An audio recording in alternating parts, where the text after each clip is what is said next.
বনমাস sound, সাহিত্য Kshetrapal, YouTube channel Rasulpur উত্তরবাজার। তো কম বেশি সবাই বনমাস সাউন্ডকে চেনো।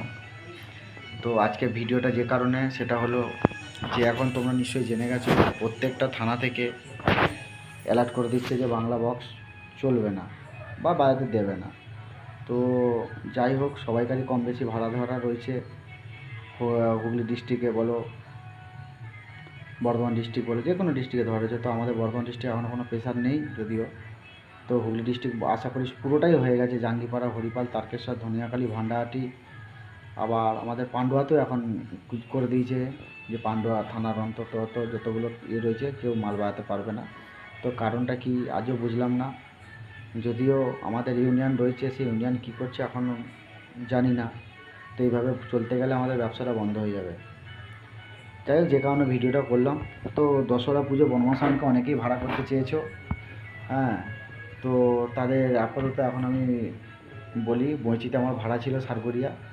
তো বঁইচি সারগড়িয়া ভাড়াটা ক্যান্সেল হয়েছে। যদি কেউ ভাড়া করতে চাও, বনমাস সাউন্ড আপাতত ফাঁকা রয়েছে, যোগাযোগ করতে পারো।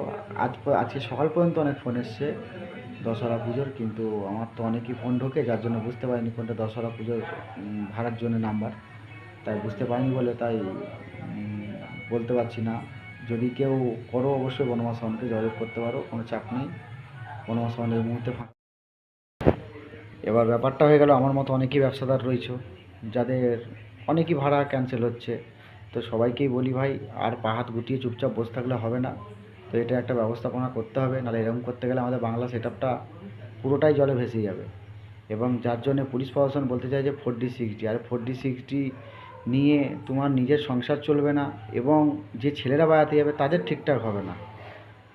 তো আজকে আমাদের ব্যবসার উপর অনেকেই, শ্রমিক বলো, লেবার বলো, অপারেটর বলো, অনেকেই আমাদের ব্যবসার সাথে যুক্ত রয়েছে। এবং শুধু আমাদের একার ক্ষতি নয়, আমাদের সবাইকার এই ক্ষতিটা। তাই এই ক্ষতির দিকে দেখতে গেলে আমাদের বর্তমান এবং হুগলি ইউনিয়নকে আমি করতারে অনুরোধ করছি, যদি তারা এই ব্যাপার নিয়ে প্রত্যেকটা থানাতে বা কোনো নেতা মন্ত্রীর সাথে যদি এটা যোগাযোগ করা হয় যে আমাদের ব্যবসাটা এইভাবে চলে যাচ্ছে, আস্তে আস্তে শেষের দিকে যাচ্ছে, তো এটাকে রুখতে গেলে নেতা মন্ত্রী অবশ্যই হাত ধরতে হবে। তাই আমাদের ইউনিয়নকে বলছি, এটা তোমরা যত তাড়াতাড়ি পারবে ব্যবস্থা করো। কারণ আমাদের মতো অনেকই ছোটোখাটো ব্যবসাদার রয়েছে যারা কিন্তু তলায় তলায় অনেক লোন কিস্তি নিয়ে ব্যবসা করেছে।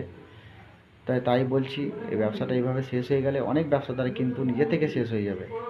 তাই এই ব্যবসা রুখতে গেলে আমাদের যে এত বড় বর্ধমান হুগলি ইউনিয়ন, তাই ইউনিয়ন থেকে বলছি অবশ্যই তোমরা স্টেপ নাও। আর স্টেপ যদি না নাও, ইউনিয়নের প্রতি একটা রাগ ঘৃণা চলে আসবে প্রত্যেকটা মানুষের, প্রত্যেকটা ব্যবসাদারের। তাই তোমাদের বলছি, যত তাড়াতাড়ি পারবে এই ব্যবস্থাটা নাও। কেন মানুষ, আমাদের মতো ব্যবসাদাররা সিজনে ভাড়াটা হয়, সিজনের বাইরে কিন্তু এইরকম র্যান্ডম ভাড়াটা থাকে না। তখন প্রত্যেকটা মাইকি কম বেশি ভাড়া যায়, হয়তো সেরকম তুলনায় ভাড়া যায় না। কিন্তু এই চৈত্র, বৈশাখ, জ্যৈষ্ঠ মাস, এই 3 মাস কিন্তু ভালো ভাড়া থাকে প্রত্যেকটা ব্যবসাদারের। তো এখন যদি এইভাবে ব্যবসাগুলো যদি বন্ধ হয়ে যায়, তাহলে প্রত্যেকটা ব্যবসাদারের অবস্থা কী হবে তোমরা নিশ্চয়ই বুঝতে পারছো। তাই যাই হোক, ভিডিওটা বেশি বড় করলাম না, তোমরা একটু দেখো।